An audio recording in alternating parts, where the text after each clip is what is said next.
Hello everyone, আসসালামু আলাইকুম। আশা করি সবাই ভালো আছেন, আমি ভালো আছি। আজ ঈদ চলে গেছে, 2-3 দিন হয়ে গেছে, তাই ভাবলাম একটু ঘুরতে বের হই।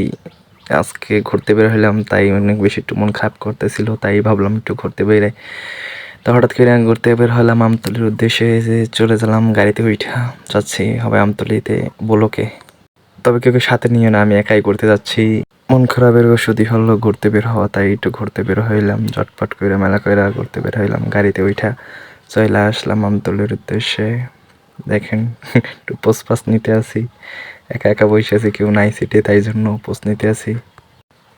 বলতে বলতেই না মানিকজুরির কাছাকাছি আইসে পড়ছে। এটা হলো মানিকজুরির সামনের মোড়। আসলে বিকেলের আবহাওয়াটা অনেক সুন্দর ছিল। আমার বন্ধু বান্ধব সবাইকে বলা হয়েছে যে চল ঘুরতে যাই, আর একা ঘুরতে বেরোবে না। আর আগের দিন এসে ঘুরে আইছে, কিন্তু যা আমাকে নিয়ে যায় নাই। তো আমি একা একা ঘুরতে বের হয়েছি, তাই একা একা যাইতেছি। ওদের সবাইকে ফোন দিছি, কিন্তু ওরা বলতেছে যে না তুই যা, আমরা কালকে যাই ঘুরে আইছি, তুই তো সেদিন গেলি না। বলতে না বলতে চলে আসছি, চলে আইসা দেখি বলকে মানুষজন একটু হালকা হালকা হবে আসতে আছে। হাওয়ায় যত বিল পড়তেছে তত মানুষ আসতে আছে।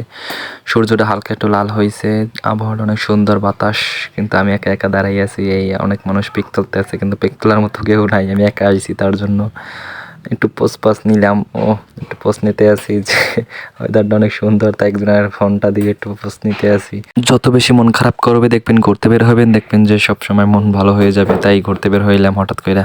আর কি করব, পোজ নিতে আসি বসে বসে। ওয়েদারটা অনেক সুন্দর, আমতলি বলক, সব জায়গায় জোড়া জোড়া, দেখেন সব জায়গায় জোড়া জোড়া, মাঝখানে আমি একা। আমি ছাড়া কেউ ঘুরতে সিঙ্গেল নাই মনে হয়, এই জায়গায় আমি একাই সিঙ্গেল। পাঞ্জাবি পরে আইছি, একটু নশা নশা লাগতে আছে। একজনকে ডাক দিয়ে ফোনটা হাতে দিয়ে একটু পোস্ট নিলাম। দেখা গেছে আরো সিঙ্গেল আছে, এই যে 2জন সিঙ্গেল এই আছে, এইগুলো সব সিঙ্গেল আমার মতো। ওরাও সিঙ্গেল বিষয়ে ঘুরতে আইছে। অনেক মানুষ আইসে পড়ছে।